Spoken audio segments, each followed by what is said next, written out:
नमस्कार दोस्तों, पेश है मेरी आज की कहानी। ये कहानी है मनोज की। मनोज को 3 महीने से 4 महीने से जब से लॉकडाउन हुआ था तब से ढंग से सैलरी नहीं मिली थी। बड़ी मुश्किल से उसके बॉस ने कुछ पैसे उसे दिए थे। साथ में ये भी नहीं मालूम था कि ये नौकरी अब बचेगी भी कि नहीं बचेगी। इन्वेस्टमेंट भी बहुत ज़्यादा नहीं थी मनोज की और बड़ा परेशान रहता था कि आने वाले दिन कैसे निकलेंगे, क्या होगा। अनसर्टनिटी उसकी जीवन में भरी पड़ी थी। वाइफ भी काम नहीं करती थी, अकेला था जो घर को संभाल रहा था। बूढ़े माता पिता साथ में थे और एक छोटा बच्चा था, रोहित। अब यही सोचता सोचता एक दिन मनोज शाम को बैठकर हिसाब किताब कर रहा था, बजटिंग कर रहा था कि आने वाले महीने को किस तरीके से निकालना है। घर का खर्चा, मकान का किराया, बिजली का बिल, सारे के सारे अपने खर्चों को देख रहा था और बड़ा परेशान हो रहा था कि अचानक ज़ोर से एक कप के गिरने की आवाज़ आई। जाके देखा किचन में तो रोहित, जो उसका बहुत ही नॉटी बच्चा था, उसके हाथ से कप नीचे गिर गया।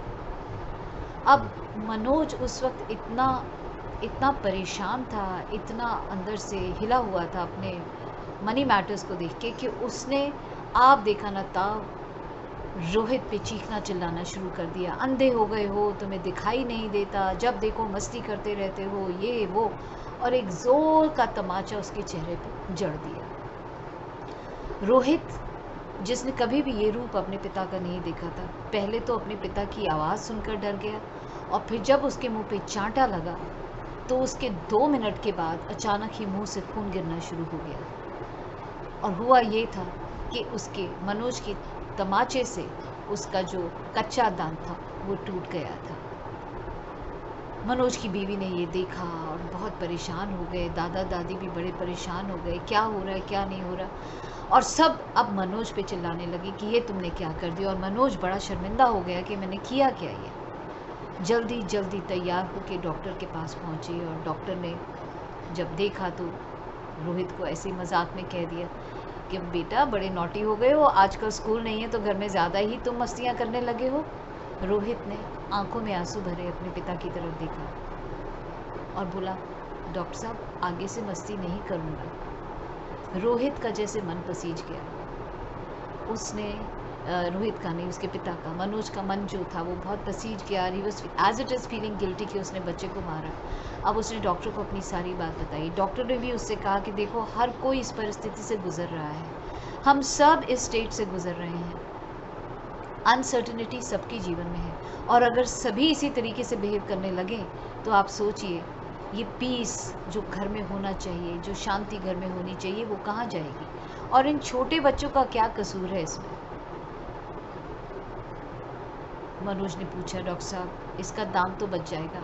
डॉक्टर साहब ने कहा, दांत तो बच जाएगा, दांत का घाव तो ठीक हो जाएगा, लेकिन दिल पे लगा हुआ घाव कैसे ठीक होगा। जिनसे आप लगाव करते हैं उन्हें ही घाव क्यों देते हैं। इनफैक्ट हमारे जीवन में सबसे बड़े ज़ख्म जो हमें मिलते हैं वो अपनों से ही मिलते हैं। सो कोशिश ये कीजिए दोस्तों कि आप ज़िंदगी में जो लोग आपको मायने रखते हैं, जो आपके अपने हैं, जो आपसे प्यार की उम्मीद करते हैं, और ख़ास करके छोटे बच्चे जिनके लिए माँ बाप ही उनकी सबसे बड़ी दुनिया होते हैं, थोड़ा सा धीरज रखिए।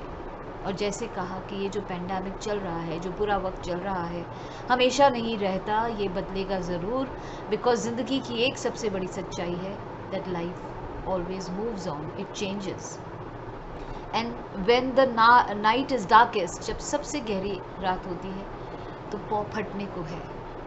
Things don't happen to us, things happen for अस।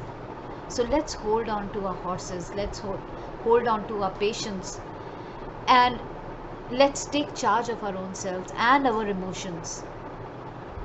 ताकि अगर बाहर नहीं तो कम से कम अपने घर की दुनिया में तो आप शांति बना के रखें। और जब आपका घर शांत होगा तो ऑफ कोर्स आपका मन भी शांत होगा। इसके बारे में ज़रूर सोचिएगा। कहानी अच्छी लगे तो शेयर ज़रूर कीजिएगा। कल फिर मिलती हूँ एक नई कहानी के साथ।